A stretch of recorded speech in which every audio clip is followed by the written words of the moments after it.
नमस्कार मित्रों, जय श्री कृष्णा, राधे राधे। हाय, मैं MS Bhati MSB coaching classes के यूट्यूब चैनल एमएसबी एकेडमी में आप सभी का तहे दिल से स्वागत करता हूं। आज का मोटिवेशनल थॉट जो आपको ऊर्जावान बनाएगा, जो आपके चेहरे पे मुस्कान लेके आएगा। तो चलो सुनिए आज का मोटिवेशनल थॉट क्या है। जिंदा हो तो ताकत रखो, जिंदा हो तो ताकत रखो, बाजुओं में लहरों के खिलाफ तैरने की। जिंदा हो तो ताकत रखो, बाजुओं में लहरों के खिलाफ तैरने की। क्योंकि लहरों के साथ बहना, क्योंकि लहरों के साथ बहना तो लाशों का काम है। लहरों के साथ बहना तो लाशों का काम है।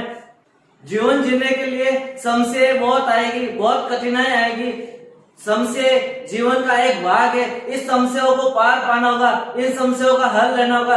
यही एक जीवन जीने की कला है। तो आज की क्लास हम स्टार्ट करेंगे संख्याओं पर आधारित क्वेश्चन को। जैसे हमने संख्याओं के बारे में जान लिया, संख्याएं कितने प्रकार की होती है, सारी संख्याओं की डेफिनेशन समझ ली हमने, संख्या क्या होती है। आज हम संख्याओं से संबंधित कुछ क्वेश्चन को सरल करेंगे। बोर्ड मास का नियम क्या होता है उसके बारे में जानेंगे। इसके अलावा भाज्य, भागफल, भाजक ये क्या होता है, इनके बारे में हम क्वेश्चन आंसर सरल करेंगे। आज का फर्स्ट टॉपिक होगा गणितीय संक्रियाएं। गणितीय संक्रियाएं। अब गणितीय संक्रियाएं क्या होती है, जैसे कि गणित के अंदर कुछ साइन होते हैं, जैसे प्लस, माइनस, गुणा, भाग, ये होती है गणितीय संक्रियाएं। तो इनसे संबंधित हम क्वेश्चन आंसर लेंगे, इससे संबंधित हम सरल क्वेश्चन लेंगे। जैसे गणितीय संक्रिया प्लस, माइनस, गुणा, भाग है। जैसे मैं यहाँ एक क्वेश्चन लिखता हूं, 24 प्लस 28 माइनस 34 भाग 17 गुणा 5। अब इसको सरल करना है कि इसका मान क्या होगा। ये गणितीय संक्रिया है। जैसे प्लस का भी साइन है, माइनस का भी साइन है, भाग का भी साइन है, गुणा का भी साइन है। तो ये गणितीय संक्रिया है हमारे पास। इनमें से कोई भी एक या दो साइन हो सकते हैं। तो इसको सरल कैसे करेंगे, तो हम यहाँ सरल करेंगे। तो 724 प्लस 28 माइनस 17 का भाग 34 में 2 बार जाएगा। 2 को 5 से गुणा किया 10। 28 में से 10 घटाएंगे तो आएगा हमारे पास 18। 18 में 724 जोड़ना है, 18 में 724 जोड़ना है तो हमारे पास आ जाएगा 8 और 4 12, 2 और 1 3 और 1 4 7। तो आंसर कितना आ जाएगा 742। ये है हमारे पास गणितीय संक्रिया है। तो गणितीय संक्रिया इस प्रकार आएगी। इसको सरल करने के लिए हमारे पास एक नियम होता है, वो नियम याद होना चाहिए कि सबसे पहले हम भाग सॉल्व करें या गुणा सॉल्व करें या माइनस सॉल्व करें। तो इसको सरल करने के एक नियम होता है, वो नियम याद रखना होता है। वो नियम है वी बोर्ड मास कि वी बोर्ड मास का नियम है। उसी के आधारित हम जो सरलीकरण के क्वेश्चन आते हैं, संख्याओं पर क्वेश्चन आते हैं, उसको सरल करते हैं। वी बोर्ड मास के नियम के अनुसार, उसी क्रम के अनुसार हम सरल करते हैं। पहले क्या सरल करना होता है, जैसे मैंने यहाँ भाग को सरल किया, फिर गुणा को सरल किया, फिर प्लस और माइनस को किया। तो ये वी बोर्ड मास का एक नियम है, उस पर आधारित है कि हम कैसे संख्याओं को सरल करेंगे। तो हमारे पास नियम है वी बोर्ड मास।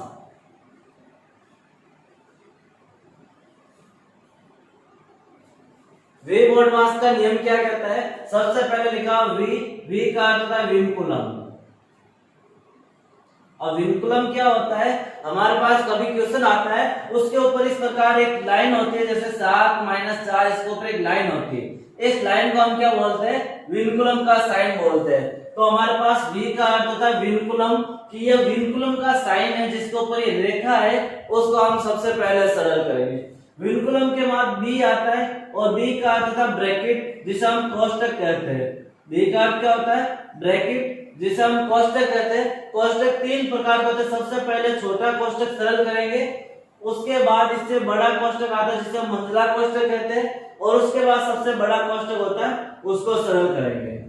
तो सबसे पहले विनकुलम, जो विनकुलम रेखा का साइन होता है, उसके बाद कोष्टक। कोष्टक में हमारे पास 3 कोष्टक होते हैं। तीनों में से सबसे फर्स्ट ये होगा, सेकंड नंबर ये होगा, और थर्ड नंबर कोष्टक ये सरल होगा।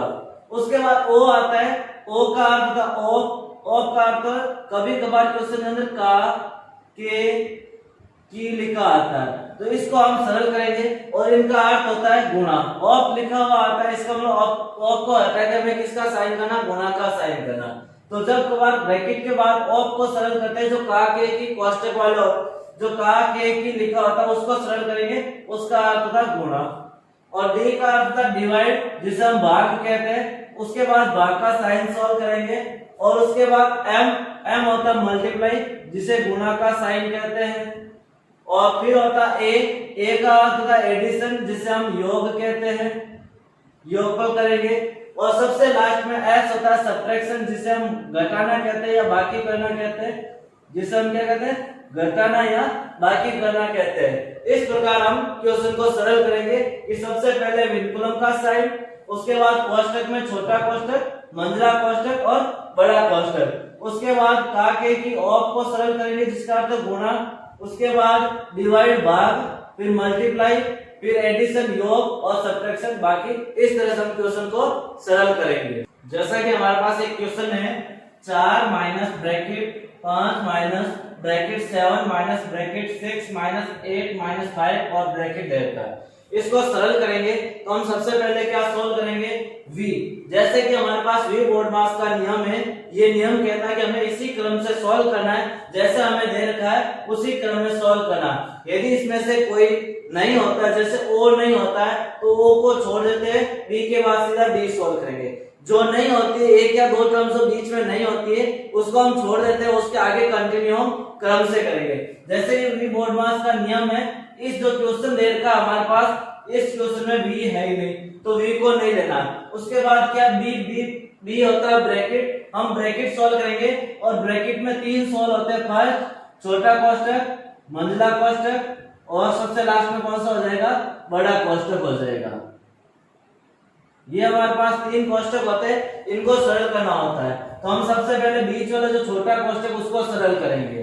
तो यहाँ पर कितना है, इस कोष्ठक में भी आपको यही साइन वाला रूल लगाना है, उसी रूल के अनुसार करना है कि सबसे पहले एडिशन और सब्ट्रैक्शन, क्योंकि यहाँ मल्टीप्लाई और डिवाइड नहीं है।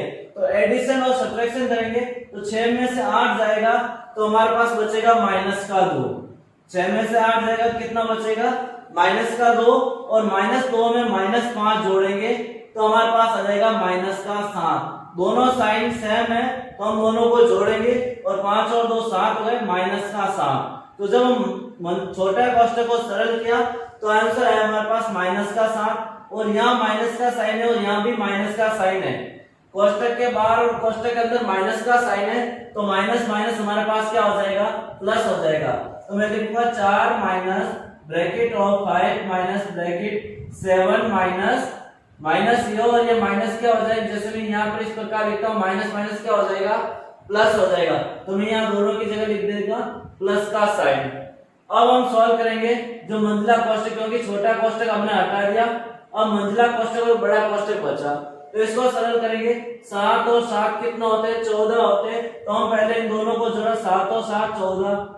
यहाँ प्लस का साइन है और ब्रैकेट के बाहर माइनस का साइन है, और प्लस माइनस क्या होता है, माइनस होता है। ये साइन इस प्रकार से माइनस को माइनस से गुणा करेंगे तो प्लस आएगा, जब प्लस को प्लस से गुणा करेंगे तो भी प्लस आएगा, जब प्लस को माइनस से गुणा करेंगे तो आंसर आएगा माइनस, और जब माइनस को प्लस से गुणा करेंगे तो भी आंसर आएगा माइनस। ये तो है गुणा के लिए, ये तो किसके लिए, गुणा के लिए। इसी प्रकार जोड़ने के लिए, घटाने के लिए हो, योग या घटाना हो उसके लिए हो, तो जब दोनों साइन माइनस का हो और उस नंबर को हमें बोले कि दोनों साइन सेम है, तो उस टाइम हमेशा हम चाहे दोनों माइनस के हो या दोनों प्लस के हो, तो हमेशा उन दोनों को हम जोड़ेंगे। जब दोनों साइन सेम हो उस टाइम हमेशा उसको क्या करेंगे, हम जोड़ेंगे। और माइनस है तो माइनस का साइन और प्लस है तो प्लस का साइन। जैसे यहाँ पर दोनों साइन माइनस के थे, हमने माइनस माइनस माइनस का 7 लिखा था।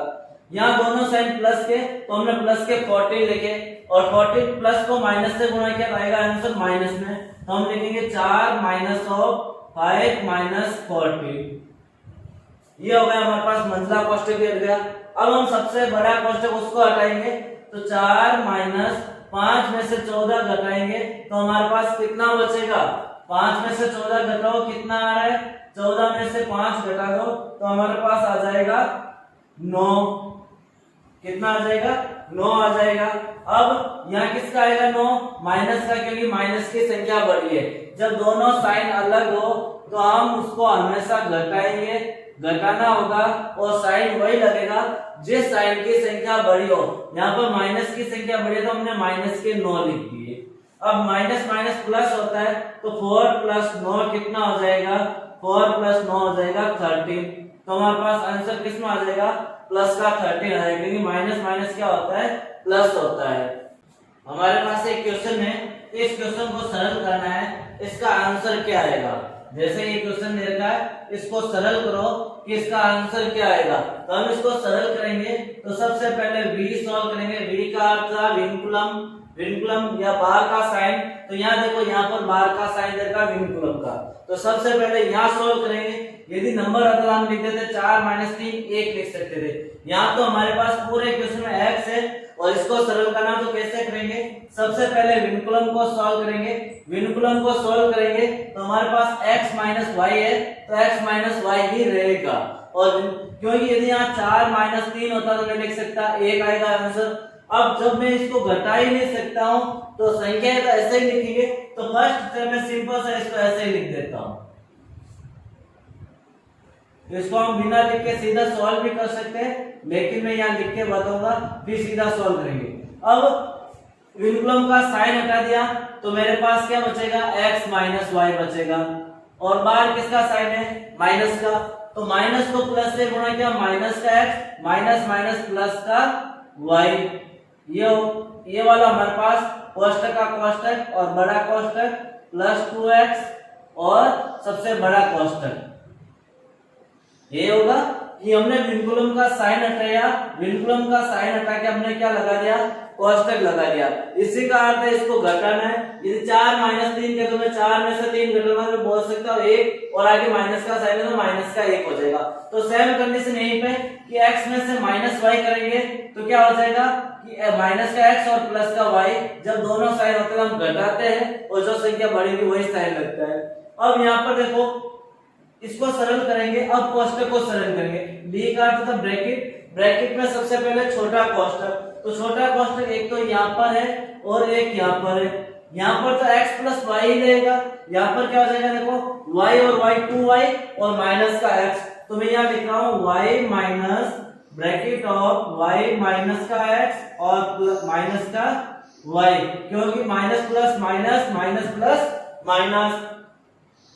फिर हमारे पास माइनस ब्रैकेट बंद y माइनस, यहाँ पर क्या हो गया हमारे पास 2y माइनस का x, क्योंकि y और y कितना हो गया, 2y हो गया हमारे पास। और ये ब्रैकेट बंद प्लस का 2x और ये ब्रैकेट। यहाँ पर इस ब्रैकेट को हटाएंगे तो माइनस प्लस माइनस और माइनस माइनस क्या हो जाएगा, प्लस हो जाएगा, क्योंकि यहाँ पर साफ ब्रैकेट था और ब्रैकेट को सॉल्व किया तो माइनस प्लस माइनस 2y, क्योंकि यहाँ y और y कितना हो जाएगा, 2y हो जाएगा। माइनस प्लस माइनस, फिर माइनस का x है तो माइनस माइनस प्लस। तो यहाँ देखो y में से 2y में से 1y जाएगा तो माइनस का y बचेगा और प्लस का x बचेगा, ये बचेगा। तो यहाँ पर देखो माइनस का y प्लस का x, माइनस माइनस प्लस और माइनस प्लस माइनस। तो यहाँ पर हमारे पास क्या बचेगा, y minus bracket of y minus x minus y minus minus plus y minus plus minus x और ब्रैकेट हट गया हमारे पास और प्लस का 2x और ब्रैकेट बंद। अब इसको सरल करेंगे, प्लस का y माइनस का y कैंसिल, यहाँ पर 1 और 1 2x हो गए, x से x 2x कैंसिल, क्योंकि 1 और 1 2 में से 2 जाएगा तो 0। तो हमारे पास बचा क्या, केवल y बचा। तो आंसर क्या आ जाएगा हमारे पास, y। तो इस क्वेश्चन का आंसर क्या आएगा, सरल करेंगे तो आंसर आएगा y। ये हमारे पास एक क्वेश्चन और है, ये क्वेश्चन दे रखा है, इसका मान ज्ञात कीजिए, इसका मान क्या होगा। तो क्वेश्चन हमारे पास ये वाला है, इसको सरल करेंगे तो इनमें से कौन सा आंसर आएगा वो हमें बताना है। तो हमारे पास वी बोर्डमास का नियम है, इस नियम को हम सरल करेंगे। तो इस नियम को सरल करेंगे तो हमारे सबसे पहले वी लाइन रेखा होती है जो हमारे पास, इसमें से रेखा किसी के ऊपर नहीं है। बी ब्रैकेट, ब्रैकेट हमारे पास है, ब्रैकेट को सॉल्व करो और ब्रैकेट में सबसे पहले छोटा फिर मंझला बड़ा कोष्टक इसमें है ही नहीं। तो सबसे पहले हम छोटा कोष्टक सरल करेंगे। छोटा कोष्टक ये वाला है, 1 प्लस 1/3 कितना होगा, इसके बटे में कुछ नहीं, मैंने 1 लिख दिया। दोनों को जोड़ा तो कितना हो जाएगा, एलसीएम आएगा 3 3 एकम 3 प्लस 1, क्योंकि इसको भी वापस जोड़ना है। 3 और 1 4/3। कैसे हुआ? क्योंकि हमारे पास एलसीएम आएगा 3, 1 का भाग 3 में 3 बार, 3 को 1 से गुणा किया 3, प्लस 3 का भाग 3 में 1 बार, 1 को 1 से गुणा किया 1, 3 और 1 4/3। ये तो हो गया इस ब्रैकेट का आंसर। कितना आया हमारे पास? 4/3। इस ब्रैकेट का आंसर आ गया हमारे पास। अब इसका 4/3 आंसर आया तो मैंने लिख दिया 4/3 इसकी जगह। तो क्या हो जाएगा? 1 + 2 भाग कोष्टक बंद 1 + 2 गुणा 4/3, और ये ब्रैकेट तो हट गया हमारे पास।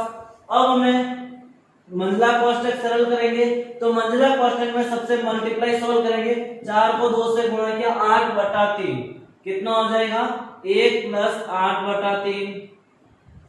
इस दोनों को जोड़ेंगे तो 3 को 1 से गुणा किया 3, 3 + 8 11/3। जब मंजिला कोष्टक को सरल करेंगे तो आंसर आएगा 11/3। आप सेम इसी तरह एलसीएम लेके सरल भी कर सकते हैं कि 3 को 1 से गुणा किया प्लस ये जोड़ दो, तो हमारे पास आंसर आ जाएगा 3 एकम 3, 3 + 8 11/3। यदि यहाँ 2 होता तो हम लिखेंगे 3 दूनी 6, 6 + 8 14। यहाँ तो 1 है तो 3 को 1 से गुणा किया प्लस 8 जोड़ दिया, तो 11/3 इस मंजिला कोष्टक को सरल किया। अब हमारे पास है 1 + 2 भाग 11/3। अब हम सरल करेंगे भाग, और भाग को सरल करना है तो भाग के साइन को हटाओ और गुणा का साइन लगाओ, और इस संख्या को क्या कर दो? उल्टा कर दो।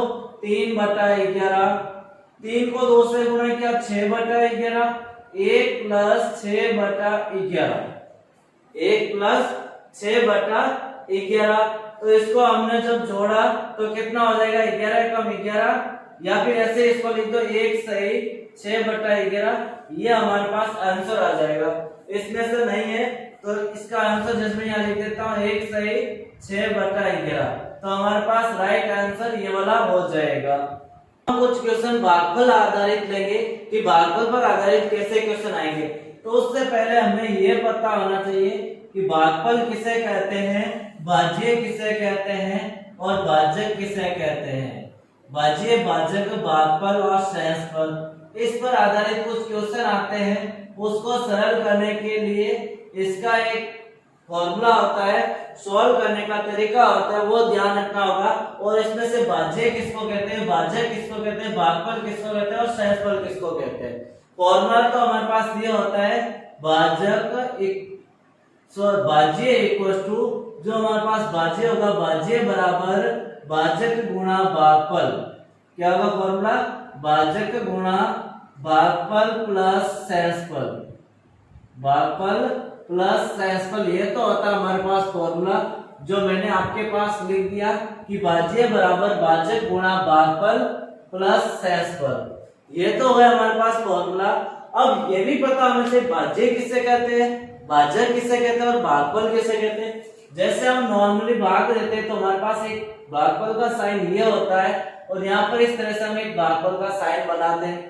इसमें मैं शो करूंगा कि भाज्य, भाजक, भागफल क्या होता है। आपने पढ़ा होगा, जैसे यहाँ पर जो आता है उसे हम सहसफल कहते हैं, उसे हम क्या कहेंगे? सहसफल कहेंगे। जो हमारे पास भाग देने के बाद जो आंसर आता है उसे क्या कहेंगे? हम भागफल कहेंगे। और किस संख्या से भाग देते हैं उसे हम भाजक कहते हैं, और भाग किसमें देते हैं उसे हम भाज्य कहते हैं। ये चीज जानना अनिवार्य है कि भाजक, भाज्य, भागफल, सहसफल क्या होता है। तो जिसमें हम भाग देते हैं उसे भाज्य कहते हैं, भाग किसका देते हैं उसे भाजक कहते हैं, भाग देने के बाद जो आंसर आता है उसे भागफल कहते हैं, और पूरा पूरा भाग नहीं जाता तो कुछ सहसफल बचता है, पीछे कुछ संख्या बच जाती है, उसे हम सहसफल कहते हैं। ये होता है भाजक, भाज्य, भागफल। जैसे मैं क्वेश्चन लिखता हूं, एक क्वेश्चन कि भाज्य हमारे पास ज्ञात करना है, भाजक आपके पास दे रखा है कि भाजक आपके पास 7 है, भागफल आपके पास 11 है, भागफल कितना है 11, और सहसफल आपको 5 दे रखा है। आपको बताना है कि भाज्य क्या होगा। तो मैंने क्वेश्चन तो ये लिख दिया। अब हम भाज्य क्या करेंगे, तो भाज्य का फॉर्मूला हमारे पास ये रहा, भाजक गुणा भागफल, भाजक हमारे पास 7 है, भागफल 11 है, 7 गुणा 11 प्लस सेंसफल करना है, प्लस 5 कर दिया, 11 को 7 से गुणा किया 77 प्लस 5 और 77 प्लस 5 हो जाएगा 82, कितना हो जाएगा 82। तो हमारे पास भाज्य कितना हो जाएगा 82 हो जाएगा कि संख्या का भाज्य 82 होगा। भाजक 7 है, भागफल 11 और सेंसफल 5 है। अब आपको बोर्ड एग्जाम में, रीट के एग्जाम में, चाहे कैसा भी एग्जाम हो, कोई भी कंपटीशन एग्जाम हो, उसमें ऐसा क्वेश्चन आता है, उसमें से आप इस 4 चीज होती है, इस चारों में से 3 चीज दे रखी होगी, एक हमें ज्ञात करने को पूछे, चाहे भाज्य ज्ञात करना हो, चाहे भाजक, भागफल, सेंसफल, इसमें से किसी एक को ज्ञात करना है। तो जिसको ज्ञात करना उसको छोड़ना है, उसके अलावा सारी संख्याएं दे रखी होगी। जैसे अभी हमें भाज्य ज्ञात करना, तो भाजक, भागफल, सेंसफल तीनों दे रखा था। कभी कभार आपको भाजक ज्ञात करना होगा, तभी आपको भाज्य, भागफल और सेंसफल दे रखा होगा। तो अभी हम वो भी क्वेश्चन लेंगे जिसमें भाजक ज्ञात करना हो, भाजक कैसे ज्ञात करेंगे। जैसे मैं यही क्वेश्चन लेता हूँ, इसी क्वेश्चन को लेते हैं, तो हमें पता चल जाएगा आंसर राइट आता है या गलत आता है। तो मेरे पास यही क्वेश्चन है, इस भाजक को मैंने हटा दिया और भाजक की जगह क्या कर दिया, क्वेश्चन मार्क कर दिया। हमें ज्ञात करना भाजक और भाज्य दे रखा 82, भाजक हमें क्या करना है, ज्ञात करना है। तो भाजक कैसे ज्ञात करेंगे, इसी फॉर्मूले में जो दे रखा उसको लिख दो। भाज्य हमारे पास 82 है, भाजक हमें ज्ञात करना है, भाजक हमें क्या करना है, ज्ञात करना है। भागफल हमारे पास 11 दे रखा, सेंसफल 5 दे रखा है। इसको हम सरल करेंगे, तो सबसे पहले हम मल्टीप्लाई सोल्व करते हैं, लेकिन यहाँ मल्टीप्लाई के साथ में क्या भाजक दे रखा है, जो वेरिएबल है या चर है, जिसे हम गुणा नहीं कर सकते। तो यह बराबर से इस तरफ सारी संख्याओं को भेज देते हैं। यहाँ प्लस का 5 है, इधर आएगा तो माइनस का 5, और 82 में से 5 घटाएंगे तो आएगा 77 बराबर भाजक गुणा 11। अब 11 गुणा में इधर आएगा तो भाग में जाएगा, और 11 में 77 का भाग 7 बार जाएगा कि 77 11 की टेबल में 7 बार आते हैं। तो 77 में 11 का भाग 7 बार गया, तो हमारे पास भाजक कितना आ गया, 7 आ गया। तो अभी हमारे पास क्वेश्चन ये था कि भाजक 7 है तो भाज्य क्या होगा। तो जब आपके पास 3 चीज दे रखी है, एक चीज ज्ञात करना दे, तो कैसे भी ज्ञात कर सकते हैं। जैसे अभी हमने भाज्य ज्ञात किया और भाजक ज्ञात किया, इसी तरह आपको सेंसफल भी पूछ सकता है और भागफल भी पूछ सकता है। जैसे कि हमारे पास एक क्वेश्चन है, किसी संख्या में 47 का भाग दे तो भागफल 85 प्राप्त होता है तथा सेंसफल 17 प्राप्त हो, तो वो संख्या कितनी होगी। तो वो संख्या ज्ञात करनी, वो संख्या का मतलब है हमें भाज्य ज्ञात करना है। फॉर्मूला होता है भाज्य बराबर भाजक गुणा, भाज्य बराबर भाजक गुणा भागफल प्लस सेंसफल, ये होता है हमारे पास फॉर्मूला। अब हमारे पास यहाँ भाज्य ज्ञात करना, भाजक 47 है, भागफल 85 है, प्लस सेंसफल 17 है। अब हमें इन दोनों को गुणा करना है, कि इसको गुणा करने बाद यहाँ 47 और यहाँ 85 है, दोनों को गुणा करेंगे तो हमारे पास आंसर कितना आएगा, भाज्य कितना आएगा, वो हमें ज्ञात करना है। तो इसको गुणा करेंगे, 7 को 5 से गुणा किया, 7 को 35, असल की 3। गुणा करने के लिए हमें क्या करना है, बाहर वाली संख्या को गुणा कीजिए, 7 को 5 से गुणा कीजिए, 35 असल की 3। 4 को 5 से गुणा किया, ये तो फर्स्ट स्टेप था कि बाहर वाले को गुणा कीजिए। सेकेंड स्टेप में इन दोनों को गुणा करो कि 5 को 4 से 20, 7 को 8 से 56 और 3, 56 और 3 कितना हो जाएगा 79, 9 असल के 7। अब बाहर वाले को वापस सिंगल को गुणा करो, 8 को 4 से गुणा किया 32, 32 और 7 39, प्लस का 17 करेंगे तो हमारे पास कितना आ जाएगा 4012। तो हमारे पास भाज्य कितना आ जाएगा 4012, हमारे पास भाज्य आ जाएगा। अब आपको कैलकुलेशन बढ़ानी है तो आपको गुणा करना, शॉर्ट ट्रिक सीखनी होगी कैसे करते हैं। मेरी कैलकुलेशन बहुत तेज है क्योंकि मैंने काफी ऐसे जोड़ बाकी गुणा बाकी रोजाना प्रैक्टिस करता हूँ। जब तक आप भी प्रैक्टिस नहीं करोगे तब तक आपकी स्पीड नहीं होगी। जैसे यहाँ पर हमारे पास क्या होता है, 2 डिजिट का गुणा करने के लिए सबसे पहले एक संख्या को गुणा करना जो लास्ट वाली, 7 को 5 से गुणा किया 35, फिर हमें बाहर वाली को बाहर वाली से, अंदर वाली को अंदर वाली से, दो संख्या को गुणा करना है, इस तरह से तिरछा गुणा करना है।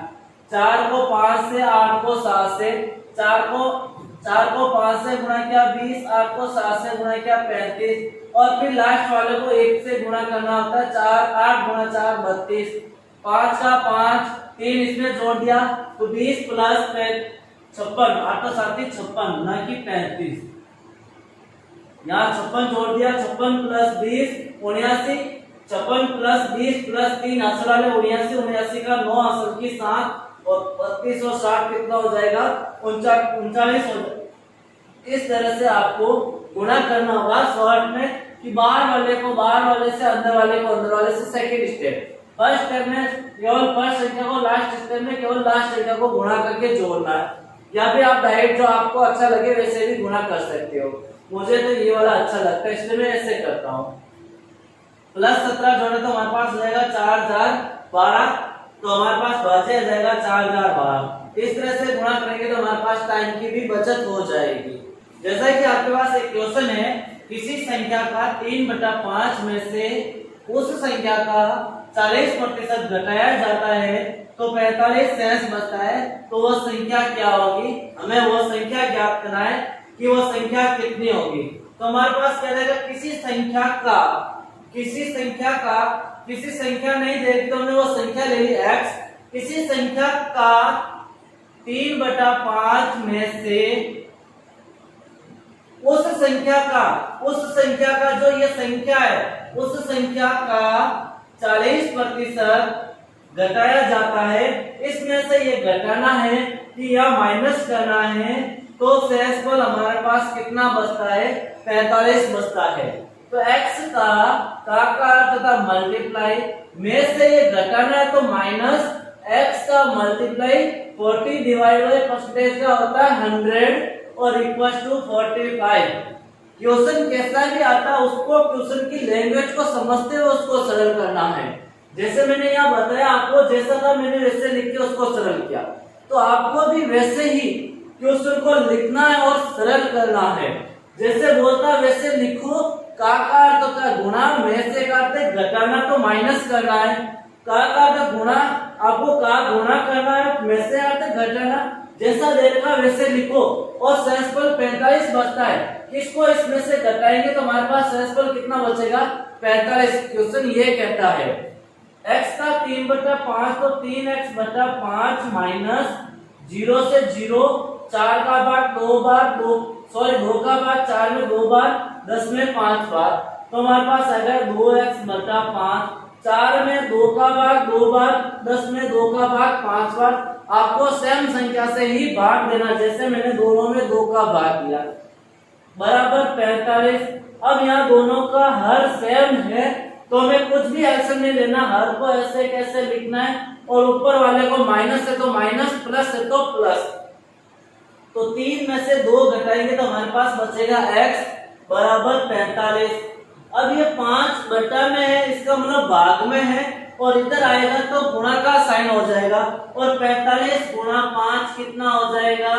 45 की टेबल 5 बार बोलेंगे या 45 को 5 से गुणा करेंगे तो आंसर आएगा हमारे पास 225।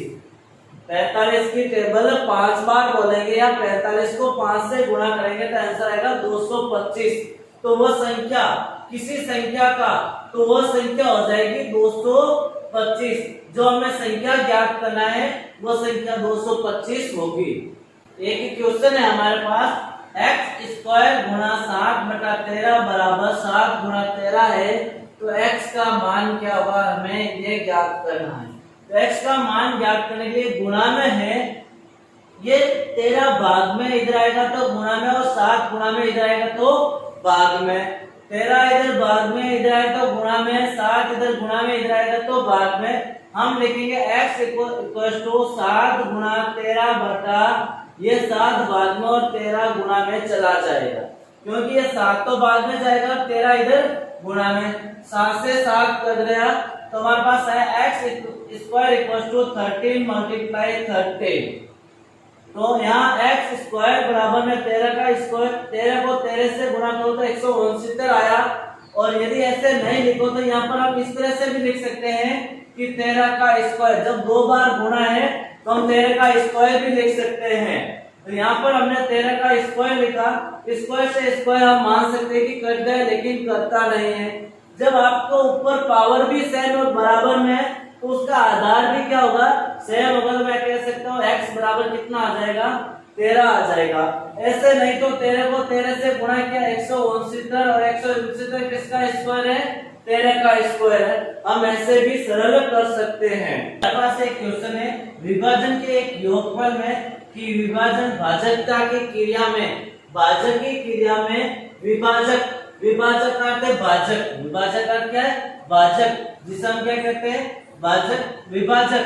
विभाजक का क्या है, जो हमारे पास जिससे भाजक विभाजक है वो कितना है कि विभाजक जिससे हम भाग देते हैं वो भाजक भागफल का 10 गुना है। भागफल का कितना है, 10 गुना, तथा सहस्त्रफल का 5 गुना है। विभाजक जिसे हम भाजक कहते हैं, भाजक कितना है, भाजक भागफल का 10 गुना, भागफल का 10 गुना तथा सहस्त्रफल का 5 गुना। सहस्त्रफल का कितना हो जाएगा, 5 गुना क्या हो जाएगा, भाजक हो जाएगा। ये हमें क्वेश्चन में दे रखा है। क्या क्वेश्चन में दे रखा है, भाजक भागफल का 10 गुना है तथा भाजक सहस्त्रफल का 5 गुना है। सहस्त्रफल का कितना है, 5 गुना है।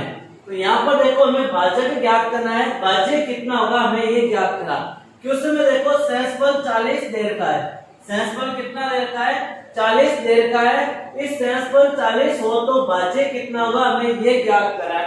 तो सहस्त्रफल में यह 40 रखता हूं तो 40 का 5 गुना, 40 को 5 से गुणा किया तो 200। तो भाजक कितना हो गया हमारे पास, 200 हो गया। भाजक कितना हो गया, 200 हो गया।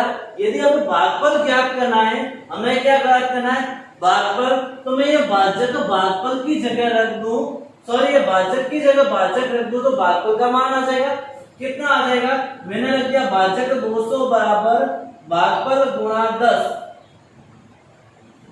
यदि मैं इसमें 10 का ये गुणा में इधर आएगा तो भाग दूंगा तो हमारे पास भागफल आ जाएगा। और मैंने 200 में 10 का भाग दिया तो हमारे पास 20 आंसर है, जो क्या हो गया, भागफल हो गया। 20 आंसर है वो हमारे पास क्या हो गया, भागफल हो गया। अब हमारे पास भागफल 20 है, भाजक 200 है और सहस्त्रफल हमारे पास कितना दे रखा है क्वेश्चन के अंदर, 40 दे रखा है। सहस्त्रफल क्वेश्चन में कितना दे रखा है, 40 दे रखा। अब हमें ज्ञात करना है किसका, भाज्य कितना होगा। और भाज्य ज्ञात करने का सूत्र होता है कि भाज्य बराबर भाजक गुणा भागफल, भागफल 20 और भाजक 200, 200 गुणा 20 प्लस सहस्त्रफल 40, ये प्लस 40 ऐड कर दी। 200 को 20 से गुणा किया तो 4000 प्लस 40 कितना हो जाएगा, 4040। तो हमारे पास भाजक कितना आ जाएगा, 4040। इस तरह से हमने कुछ क्वेश्चन थे जो संख्या पर आधारित क्वेश्चन थे उसको हमने लिया था। संख्या पर आधारित कुछ क्वेश्चन थे उसको हमने सरल किया। नेक्स्ट क्लास होगी हमारी, जो आगे वाली कल की क्लास होगी, उसके अंदर हम क्या करेंगे, तो इससे आगे और करेंगे। इससे आगे का मतलब आगे वाला टॉपिक लेंगे। जो टॉपिक है हमारे पास, ये तो वह भागफल पर आधारित क्वेश्चन थे वो हो गए। कल हम भाजकता के नियम लेंगे। इसके नियम लेंगे, कल वाली क्लास होगी, उस क्लास में हमारे पास टॉपिक होगा भाजकता का नियम। क्या होगा हमारे पास टॉपिक, भाजकता का नियम होगा। और उस भाजकता के नियम पर आधारित कुछ क्वेश्चन भी लेंगे, कैसे क्वेश्चन पूछे जाते हैं वो भी लेंगे। और थोड़ा सा हम संख्या आधारित क्वेश्चन भी लेंगे। तो भाजकता का नियम तथा उस नियम पर आधारित कुछ क्वेश्चन लेंगे, कैसे क्वेश्चनों को सरल करते हैं, भाजकता के नियम पर आधारित कैसे क्वेश्चन पूछे जाते, वो हम कल वाली क्लास में करेंगे।